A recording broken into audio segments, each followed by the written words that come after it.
พระธรรมประจำวันของพระเจ้าหลังจากความจริงของพระเยซูได้กลายมาเป็นเนื้อหนังมนุษย์ก็เชื่อว่าในสวรรค์แม่นบ่ได้มีเพียงแต่พระบิดาแต่ยังมีพระบุตรและแม่นแต่พระวิญญาณนี่คือแนวคิดตามประเพณีที่มนุษย์มีคือมีพระเจ้าแบบนี้ที่อยู่ในสวรรค์พระเจ้าตรีเอกานุภาพที่เป็นพระบิดาพระบุตรและพระวิญญาณบริสุทธิ์มนุษย์ชาติทั้งปวงมีแนวคิดเหล่านี้พระเจ้าเป็นพระเจ้าองค์เดียวแต่ประกอบมี3ภาคส่วนซึ่งทุกคนเหล่านั้นที่ฟังลึกอย่างน่าเศร้าใจอยู่กับแนวคิดดังเดิมถือว่ามีพระบิดาพระบุตรและพระวิญญาณบริสุทธิ์มีเพียงแต่3ส่วนเหล่านั้นรวมกันเป็นหนึ่งเท่านั้นจึงจะเป็นพระเจ้าทั้งหมดหากปราศจากพระบิดาบริสุทธิ์พระเจ้าก็จะบ่สมบูรณ์ในทำนองเดียวกันพระเจ้าก็จะบ่สมบูรณ์เช่นกันถ้าปราศจากพระบุตรหรือพระวิญญาณบริสุทธิ์ในแนวคิดของพวกเขาเชื่อว่าพระบิดาเพียงองค์เดียวหรือพระบุตรเพียงองค์เดียวบ่สามารถถือว่าเป็นพระเจ้าได้มีเพียงแต่พระบิดาพระบุตรและพระวิญญาณบริสุทธิ์ร่วมกันเท่านั้น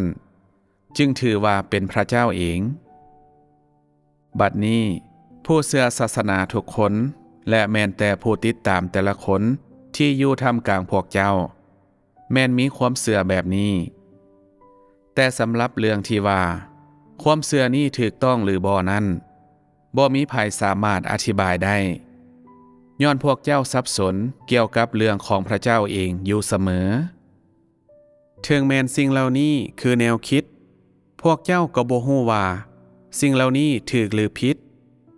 ย้อนว่าพวกเจ้าถูกกระทบโดยแนวคิดทางศาสนาอย่างหุนแหงเกินไปพวกเจ้าได้รับเอาแนวคิดตามประเพณีของศาสนาหลายเกินไปและพิษนี้ก็ได้ซึมลงลึกเข้าภายในตัวพวกเจ้าฉะนั้นในเรื่องนี้เช่นกันพวกเจ้าแม้นได้ยอมจำนนต่ออิทธิพลที่เป็นอันตรายนี้ย้อนพระเจ้าตรีเอกานุภาพบ่มีอยู่จริงแท้ๆนั่นก็คือพระเจ้าตรีเอกานุภาพที่มีพระบิดาพระบุตรและพระวิญญาณบริสุทธิ์นั้นบ่มีอยู่จริงแท้ๆสิ่งเหล่านี้ล้วนแล้วแต่เป็นแนวคิดตามประเพณีของมนุษย์และความเชื่อที่บ่ถูกต้องของมนุษย์ตลอดหลายศตวรรษมนุษย์ได้เชื่อในพระเจ้าตรีเอกานุภาพนี้เนรมิตขึ้นจากแนวคิดที่อยู่ในความคิดของมนุษย์ปั้นแต่งขึ้นโดยมนุษย์และเป็นสิ่งที่มนุษย์บ่เคยเห็นมาก่อนตลอดเวลาหลายปีที่ผ่านมามีผู้อธิบายพระคัมภีร์หลายคนที่ได้อธิบายความหมายแท้จริงของพระเจ้าตรีเอกานุภาพแต่การอธิบายดังกล่าวเกี่ยวกับพระเจ้าตรีเอกานุภาพว่ามีตัวตน3อย่างที่แตกต่างกันในห่างกายเดียวแม่นบ่แน่นอนและบ่ชัดเจนและผู้คนล้วนแล้วแต่สับสนกับโครงสร้างของพระเจ้าบ่มีมนุษย์ที่ยิ่งใหญ่คนใดเคยอธิบายได้อย่างละเอียดการอธิบายส่วนใหญ่แม่นเพียงผ่านมาตรฐานในเรื่องของการให้เหตุผลและบทความแต่บ่มีมนุษย์แม้แต่คนเดียวที่มีความเข้าใจเกี่ยวกับความหมายนี้ได้อย่างชัดเจนสมบูรณ์นี่ก็ย้อนว่าพระเจ้าตรีเอกานุภาพที่ยิ่งใหญ่อยู่ในหัวใจของมนุษย์นั้นแม่นบ่มีจริงแท้ๆย้อนว่าบ่มีไผเคยเห็นใบหน้าที่แท้จริงของพระเจ้าหรือโชคดีพอที่จะขึ้นไปเยี่ยมยามบ่อนอยู่อาศัยของพระเจ้าเพื่อกวดสอบสิ่งที่มีอยู่ในบ่อนที่พระเจ้านอนเพื่อสำรวจเบิ่งว่ามีจัก10,000 คนหรือมีจัก100 ล้านโหนคนอาศัยอยู่เฮือนของพระเจ้าหรือสืบสวนว่ามีเท่าใดภาคส่วนที่ประกอบเข้าเป็นโครงสร้างโดยธรรมศาสตร์ของพระเจ้าสิ่งหลักๆที่ต้องการกวดสอบคือสิ่งนี้ อายุของพระบิดาและพระบุตรพร้อมทั้งพระวิญญาณบริสุทธิ์การปรากฏตัวของแต่ละตัวตนทั้ง3พระองค์แยกออกจากกันแนวใดแท้ๆและพระองค์ทั้ง3ถูกเฮ็ดให้กลายเป็นหนึ่งได้แนวใดสร้างโศกบดีแท้ๆในตลอดหลายปีเหล่านี้บ่มีมนุษย์แม้แต่คนเดียวที่เคยสามารถกำหนดความจริงของเรื่องเหล่านี้ได้สิ่งเหล่านั้นล้วนแล้วแต่เป็นการเดาเท่านั้นย้อนบ่มีมนุษย์แม้แต่คนเดียวที่เคยขึ้นไปเยี่ยมยามสวรรค์และกลับมาพร้อมกับบทรายงานสืบสวนเพื่อให้มนุษย์ศาสตร์ทั้งปวงได้รายงานถึงความจริงเกี่ยวกับปัญหานี้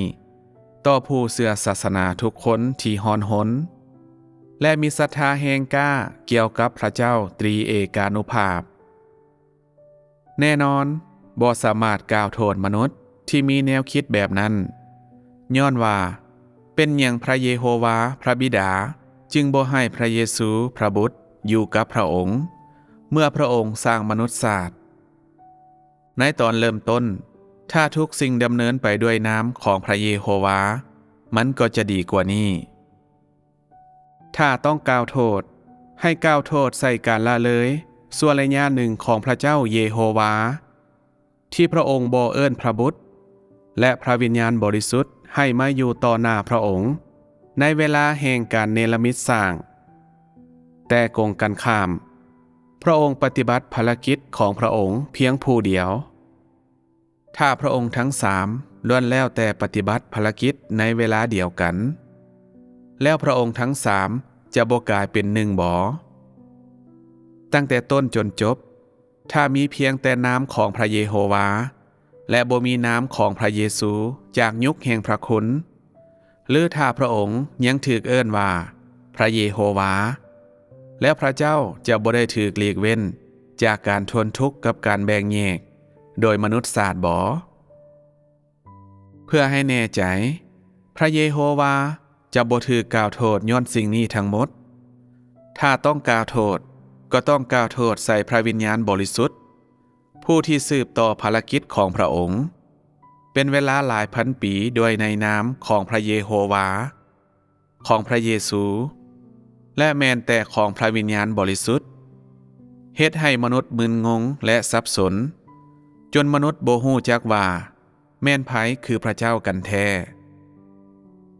ถ้าพระวิญญาณบริสุทธิ์ปฏิบัติภารกิจด้วยพระองค์เอง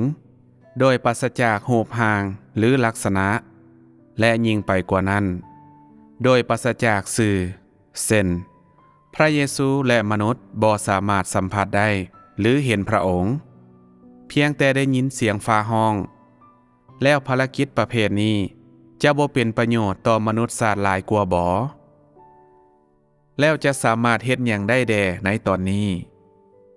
แนวคิดของมนุษย์ได้สะสมสูงซ้ำภูเขาและกว้างซ้ำทะเลจนถึงขั้นที่ว่าพระเจ้าแห่งปัจจุบันบ่อดทนต่อแนวคิดเหล่านั้นอีกต่อไปและเฮ็ดหยังบ่ถูกเลยในอดีตเมื่อมีพระเยโฮวาพระเยซูและมีพระวิญญาณบริสุทธิ์ที่อยู่ในท่ามกลางของสองพระองค์มนุษย์แม่นเฮ็ดหยังบ่ถูกเกี่ยวกับวิธีรับมือและปัจจุบันพัดมีองค์ทรงฤทธานุภาพสูงสุดเพิ่มอีกผู้ที่เว้าได้ว่าเป็นส่วนหนึ่งของพระเจ้าอีกคนแม่นไผแด่ที่ฮู้จักว่าพระองค์แม่นไผและพระองค์ได้ปะปนกับตัวตนใดของพระเจ้าตรีเอกานุภาพหรือได้ลี่อยู่ภายในเป็นเวลาจักปีมนุษย์จะสามารถแบกรับสิ่งนี้ได้แนวใดพระเจ้าตรีเอกานุภาพอย่างเดียวแม่นเพียงพอที่จะเฮ็ดให้มนุษย์ใช้ทางชีวิตเพื่ออธิบายแต่ปัจจุบันนี้มีพระเจ้า1องค์ใน4ตัวตนแล้วจะอธิบายสิ่งนี้ได้แนวใดเจ้าสามารถอธิบายสิ่งนี้บ่อ้ายเอ๋ยน้องเอ๋ยพวกเจ้าเชื่อในพระเจ้าประเภทดังกล่าวจนถึงปัจจุบันได้แนวใดเฮาชื่นชมพวกเจ้าหลายพระเจ้าตรีเอกานุภาพก็พอที่จะรับได้พวกเจ้าจะสามารถสืบต่อ มีความเชื่ออย่างมั่นคงในพระเจ้าหนึ่งองค์ในสี่ตัวตนได้แนวใดพวกเจ้าถูกผลักดันให้ออกไปแต่พวกเจ้าปฏิเสธสร้างเรือเสือพวกเจ้าจึงแม่นคักหลายบุคคลหนึ่งเทิงกับเสือในพระเจ้าสี่องค์และบ่เข้าใจในสิ่งนั้นเลยพวกเจ้าบ่คิดบ่ว่านี่คือสิ่งอัศจรรย์เมื่อเลียวเบิ่งเจ้าบ่มีผู้ใดจะฮู้ว่าพวกเจ้าสามารถเฮ็ดการอัศจรรย์ที่ยิ่งใหญ่แบบนั้นได้ตามความจริงแล้วเฮาขอบอกพวกเจ้าว่าพระเจ้าตรีเอกานุภาพบ่มีอยู่จริงบ่ว่าอยู่บอนใดก็ตามในจักรวาลนี้พระเจ้าบ่มีพระบิดาและบ่มีพระบุตรแห่งไกลที่จะมีแนวคิดที่พระบิดาและพระบุตรร่วมกันใช้พระวิญญาณบริสุทธิ์เป็นเครื่องมือทุกสิ่งเหล่านี้แม่นความเชื่อที่ผิดที่สุดในโลกนี้และเพียงแต่บ่มีอยู่จริงถึงอย่างใดก็ตามความเชื่อที่ผิดแม่นมีต้นกำเนิดของมันและบ่แม่นว่าบ่มีพื้นฐานอย่างทั้งหมดย้อนว่าความคิดของพวกเจ้าบ่ธรรมดาและความคิดของพวกเจ้าบ่ได้ปราศจากเหตุผลกงกันข้ามพวกมันค่อนข้างเหมาะสมและฉลาดพอสมควรจนพวกมันสามารถต่อต้านแม้แต่กับซาตานน่าเวทนาก็คือความคิดเหล่านี้แม่นความคิดผิดทั้งหมดและบ่มีอยู่จริงแท้ๆพวกเจ้าบ่ได้เห็นความจริงที่แท้จริงเลยพวกเจ้าเพียงแต่สร้างการคาดเดาและจินตนาการขึ้นแล้วก็ปั้นแต่งมันให้เป็นเรื่องราวเพื่อลอกลวงเอาความไว้วางใจของคนอื่นและเพื่อมีอำนาจเหนือมนุษย์ที่โง่จ้าที่สุดที่ขาดสติปัญญาหรือเหตุผลเพื่อว่าพวกเขาจะเชื่อในคำสั่งสอนอันเชี่ยวชาญที่ยิ่งใหญ่และมีชื่อเสียงของพวกเจ้านี่แม่นความจริงบ่นี่แม่นหนทางแห่งชีวิตที่มนุษย์เข้าใจบ่มันให้สาระทั้งหมดบ่มีแม้แต่คำเว้าเดียวที่เหมาะสมตลอดหลายปีที่ผ่านมาพระเจ้าถูกพวกเจ้าแยกออกในลักษณะนี้ถูกแยกออกให้ไก่ออกไปเรื่อยๆในแต่ละหุ่นขนจนถึงขั้นที่ว่าพระเจ้าองค์เดียวถูกแบ่งออกเป็นพระเจ้า3 องค์อย่างเปิดเผยแล้วบัดนี้มันก็เป็นไปบ่ได้สำหรับมนุษย์ที่จะรวมพระเจ้าให้เข้าเป็นหนึ่งเดียวย้อนพวกเจ้าได้แยกพระองค์ออกดีเกินไปถ้าบ่แม่นเพื่อภารกิจอันหีบด่วนของเฮาก่อนที่มันจะซ่าเกินไปมันยากที่จะเว้าได้ว่าอีกโดนปานใดพวกเจ้าจะสืบต่อปฏิบัติแบบนี้อย่างบ่มีอย่างอายถ้าจะสืบต่อแยกพระเจ้าออกในลักษณะนี้พระองค์จะยังเป็นพระเจ้าของพวกเจ้าอยู่บ่พวกเจ้ายังจะรับรู้พระเจ้าอยู่บ่พวกเจ้ายังจะพบเห็นต้นกำเนิดของพระองค์อยู่บ่ถ้าเฮามาถึงซ่ากว่านี้มันเป็นไปได้ที่พวกเจ้าจะทรงพระบิดาและพระบุตรพระเยโฮวาและพระเยซูกลับคืนสู่อิสราเอลและอ้างว่าพวกเจ้าเองเป็นส่วนหนึ่งของพระเจ้ายังโชคดีปัจจุบันนี้คือยุคสุดท้ายในที่สุดเมื่อที่เฮาได้ล้อท่ามาดนก็มาถึงแล้วและเพียงแต่หลังจากที่เฮาปฏิบัติภารกิจขั้นตอนนี้ด้วยมือของเฮาเองการที่พวกเจ้าแยกพระเจ้าเองออกก็จะหยุดถ้าบ่แม่นย้อนสิ่งนี้พวกเจ้าก็จะห้ายแฮงขึ้นถึงกับยกซาตานทุกตนอยู่ท่ามกลางพวกเจ้าขึ้นถึงโต๊ะเพื่อนมัสการ